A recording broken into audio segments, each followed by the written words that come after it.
અને હવે વાત કરીએ રાહુલ ગાંધીના વિવાદિત નિવેદનની।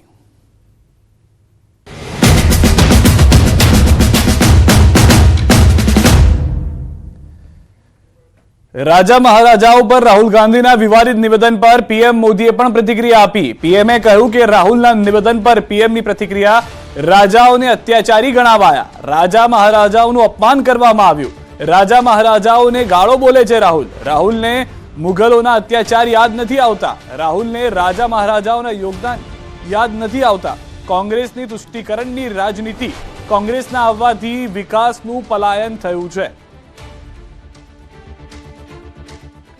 તો રાહુલ ગાંધીએ જે નિવેદન આપ્યું હતું તેને લઈને પ્રધાનમંત્રી નરેન્દ્ર મોદીએ સીધો જે મુદ્દો ઉઠાવ્યો અને સ્પષ્ટ કહી દીધું કે રાજા રજવાડાઓ પર જે રાહુલ ગાંધીએ નિવેદન કર્યું છે તેમાં તેઓ જમીન હડપવાને લઈને અનેક વાતો કરી રહ્યા છે, પરંતુ શું રાજા રજવાડાઓનું જે યોગદાન છે, જે ક્ષત્રિય ધર્મની વાત છે, તે કેમ યાદ નથી આવતી તેમને? हमारी आजादी की लड़ाई को भी वोट बैंक के नजरिए से, तुष्टीकरण के नजरिए से ही लिखवाया है और आज भी ये कांग्रेस के शहजादे उसी पाप को आगे बढ़ा रहे हैं। आपने कांग्रेस के शहजादे का एक ताजा बयान जरूर सुना होगा। ये शहजादे का कहना है कि भारत के राजा, भारत के महाराजा ये अत्याचारी थे, ये गरीबों की जमीन छीन लेते थे, जब मर्जी पड़े तब उनका सब हड़प कर लेते थे। कांग्रेस के शाहजादे ने छत्रपति शिवाजी महाराज, चित्तूर की रानी चिन्नम्मा जैसे महान व्यक्तित्व का अपमान किया है। इनका सुशासन, इनकी देशभक्ति आज भी हम सभी को प्रेरित करती है। जरा शाहजादे को पता है क्या मैसूरू राजघराने का योगदान? उनको याद नहीं रहा। मैसूरू राजघराने को आज पूरा देश गर्व के साथ देखता है कि नहीं देखता है। साथियों, कांग्रेस के शाहजादे का बयान सोच समझकर वोट बैंक की राजनीति करने के लिए। રાહુલ ગાંધીના રાજા રજવાડાના નિવેદન પર કેન્દ્રીય રક્ષા મંત્રી રાજનાથ સિંહની પ્રતિક્રિયા। કહ્યું, દેશની આઝાદી સમયથી રાજા મહારાજાનો મહત્વનો ફાળો રહ્યો છે। આ સાથે તેમણે સરદાર પટેલનો પણ નિવેદનમાં ઉલ્લેખ કર્યો। વધુમાં તેમણે કહ્યું કે આ જ રીતે દેશ આગળ વધશે તો વિશ્વની ત્રીજી સૌથી મોટી આર્થિક વ્યવસ્થા બની જશે। આપણી પાસે શ્રેષ્ઠ નેતૃત્વ છે। ત્યારે કોંગ્રેસ પર વાર કરતા કહ્યું કે કોઈ નેતા પણ નથી, નીતિ અને નિયત પણ નથી। આ સાથે તેમણે જીતનો વિશ્વાસ વ્યક્ત કર્યો। जब भारत आजाद हुआ था, जब राज्यों के विलय का प्रश्न था, हमारे राजा महाराजा जो भी यहाँ के थे, सरदार वल्लभ भाई पटेल की अपील पर सबने अपने राज्य का बहुत ही सहर्ष विलय करने के लिए अपनी सहमति दी। भारत यदि इसी तरीके से आगे बढ़ता रहा तो 2027 आते आते वर्ल्ड की टॉप 3 कंट्रीज में से खड़े होने से दुनिया की कोई ताकत रोक नहीं सकती है। मैं मानता हूं उसके कई कारण हैं, पर सबसे बड़ा कारण है एक हमारे पास स्ट्रांग और क्रेडिबल लीडरशिप जो मोदी जी के रूप में हमारे पास है। मैं कह सकता हूं उनके पास विजन भी है, मिशन भी है और साथ ही साथ पैशन भी है। लेकिन कांग्रेस के पास क्या है, यदि इसके बारे में मुझे कहना हो तो मैं कह सकता हूं न नेता है, न नीति है और न तो नियत है। રાહુલ ગાંધીના નિવેદન પર ભાજપની પ્રતિક્રિયા પણ સામે આવી છે। પ્રદેશ ભાજપ પ્રમુખ પાટીલે કહ્યું કે આ બતાવે છે કે કોંગ્રેસની માનસિકતા રેલી છે। કોંગ્રેસની મથરાવટી મેલી છે।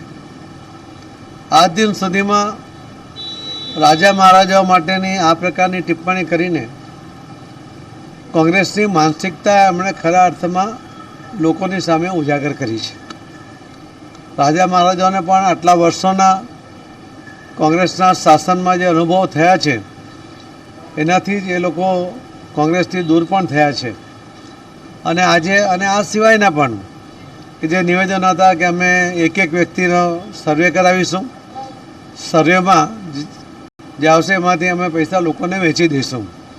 કોઈ વ્યક્તિ પોતે મહેનત કરે, રાત દિવસ મહેનત કરીને પોતાના માટે અને પોતાના સંતાનો માટે કોઈ બચત કરે અને એ બચત તમે જેને બિનઅધિકૃત લોકોને વેચી દેવાની વાત કરો, લઘુમતીને વેચી દેવાની વાત કરો, જે મુસ્લિમોને વેચી દેવાની વાત કરો, જે ઘૂસપેઠિયાઓ છે એમને વેચી દેવાની વાત કરો, એ તો સરાસર અન્યાય છે. અને ભારતીય જનતા પાર્ટી કોઈ પણ સંજોગોમાં આવા એમના કરતૂતોને ચલાવી લેશે નહીં. જે હમણાં એમણે રાજા મહારાજાઓ માટેનું પણ જે વાત કરી જેમાં પણ એમણે સ્પષ્ટ કબૂલ કર્યું છે કે અમે એમની ભૂમિ લઈ લીધી, એટલે એમની જમીનો લઈ લીધી, એમની મિલકતો લઈ લીધી. આ લઈ લેવાનું, હડપ કરવાનું આ કામ કોંગ્રેસ વર્ષોથી કરતી આવી છે અને ફરીથી આજે એ સ્પષ્ટ થયું છે. તો રાજા પરના રાહુલના નિવેદન પર બોલ્યા સંઘવી. ગૃહ રાજ્યમંત્રી હર્ષ સંઘવીની પ્રતિક્રિયા. રાહુલના નિવેદનથી સમાજમાં દુઃખની લાગણી. રાજા રજવાડાઓએ દેશની એકતા માટે બલિદાનો આપ્યા. કોંગ્રેસે રાજા રજવાડાઓને બદનામ કર્યા. અને જે રાજાઓએ પોતાના રજવાડાઓ આ દેશને એક કરવા માટે આપ્યા હોય એવા રાજાઓને, એવા રજવાડાઓને, એવા આપણા મહારાજાઓ માટે કોઈ પ્રકારના શબ્દ બોલવાનું કોંગ્રેસના આ શહેજાદા દ્વારા બાકી રાખવામાં નથી આવ્યું.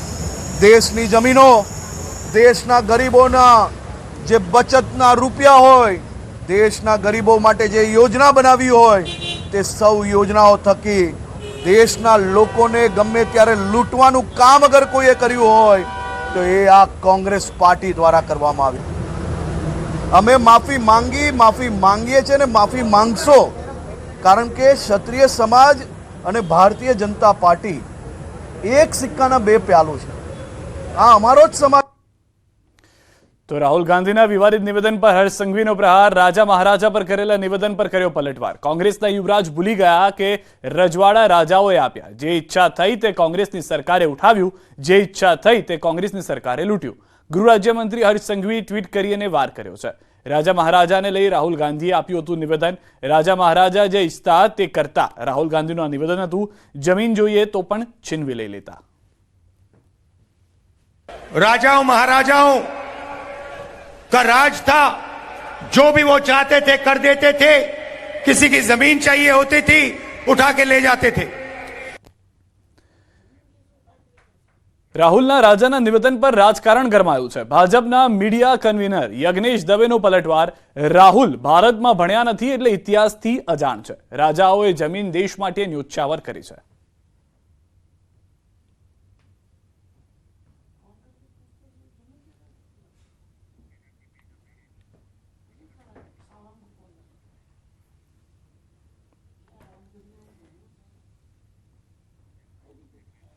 પોરબંદરથી મહત્વના અને મોટા સમાચાર. દરિયામાંથી ઝડપાયું છે 90 કિલો હેરોઇન. એટીએસ અને કોસ્ટગાર્ડનું સંયુક્ત ઓપરેશન છે.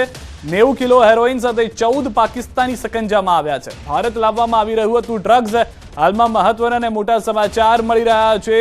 90 કિલો ડ્રગ્સ ફરી એક વખત દરિયામાંથી પકડવામાં સફળતા મળી છે. ગુજરાતની સુરક્ષા એજન્સીઝને એટીએસ અને કોસ્ટગાર્ડનું સંયુક્ત ઓપરેશન હોવાની હાલમાં જાણકારી મળી રહી છે. 90 કિલો હેરોઇન સાથે 14 પાકિસ્તાનીઓને પણ પકડવામાં આવ્યા હોવાની મહત્વની અને મોટી જાણકારી છે. કઈ રીતે સઘન ઓપરેશન પાર પાડવામાં આવ્યું હતું તે પણ ટૂંક સમયમાં પ્રેસ કરીને જણાવવામાં આવશે. ભારત લાવવામાં આવી રહ્યું હતું ડ્રગ્સ તે વાત કન્ફર્મ થઈ ચૂકી છે. દરિયાઈ માર્ગનો ઉપયોગ અનેક જગ્યાએ થતો હોય છે, પરંતુ આ ભારત માટે હતું. વધુ માહિતી ન્યૂઝ 18 સંવાદદાતા પ્રતિશ અમારી સાથે જોડાઈ ગયા છે. પ્રતિશ, વધુ શું જાણકારી છે? કઈ રીતે ઓપરેશન પાર પાડવામાં આવ્યું? શું મહત્વના મુદ્દાઓ હતા જે કહેવામાં આવ્યા છે હાલમાં આપની પાસે જે માહિતી હોય? જી સિદ્ધાર્થ, કહી શકાય કે જે રીતે નાર્કોટિક્સ કંટ્રોલ બ્યુરો તેમજ એટીએસ અને ઇન્ડિયન કોસ્ટગાર્ડ સહિતની જે તમામ સુરક્ષા એજન્સીઓ છે તેઓએ સંયુક્તપણે જે તેઓને જાણકારી, જે માહિતી મળી હતી તેના આધારે છેલ્લા 2-3 દિવસથી આજે નાર્કોટિક્સનો જે જથ્થો ગુજરાતના જે દરિયામાં આવી રહ્યો છે તેવી જે જાણકારીના ભાગરૂપે તેઓએ આ જે પાકિસ્તાનની જે બોટ છે તે બોટને ઝડપી પાડી છે અને બોટમાં કહી શકાય કે 86 કિલો જેટલું જે નાર્કોટિક્સ છે તે જથ્થો હોય અને જેની આંતરરાષ્ટ્રીય કિંમત સીધા ગણીએ તો 600 કરોડ રૂપિયા જેટલી થાય છે. અને આ બોટમાં જે 14 જેટલા જે ક્રૂ મેમ્બરો જે બોટમાં સવાર હતા તેઓને પણ પકડી પાડવામાં આવ્યા છે. ને આ જે તમામ જે નાર્કોટિક્સનો જથ્થો અને જે ક્રૂ મેમ્બરો જે છે બોટમાં સવાર તેઓને મોડી રાત સુધીમાં પોરબંદર લાવવામાં આવે તેવી શક્યતા જોવાઈ રહી છે. સિદ્ધાર્થ, આભાર સમગ્ર માહિતી બદલ પ્રતિશ. તો હાલમાં જે રીતે જાણકારી આપવામાં આવી રહી છે, ભારતમાં લાવવામાં આવી રહ્યું હતું આ ડ્રગ્સ. અનેક વખત ભારતના જ આ દરિયાઈ વિસ્તારનો ઉપયોગ, દરિયાઈ સીમાનો ઉપયોગ, દરિયાનો ઉપયોગ અન્ય દેશમાં ડ્રગ્સ મોકલવા માટે કરવામાં આવતો હોય છે. પરંતુ આ વખતે આ 90 કિલો ડ્રગ્સ ભારતમાં જ અંદર સપ્લાય થાય તે હેતુથી મોકલવામાં આવી રહ્યું હતું. કયા કયા વિસ્તારો હતા, કોને મોકલવાનું હતું, કારણ કે પાકિસ્તાની 14 લોકો પકડાયા હોવાની સ્પષ્ટ માહિતી હાલમાં મળી ચૂકી છે. સમાચારમાં હાલ રોકાઈશું એક વિરામ માટે. આપ જોડાયેલા રહો ગુજરાતની number 1 news channel news 18 Gujarati સાથે.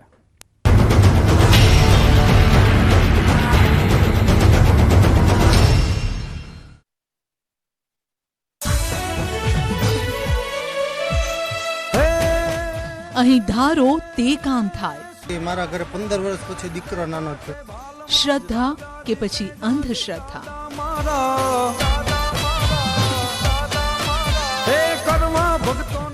દાદાએ અમારે આમાં જોયું છે. સુરાપુરા ધામ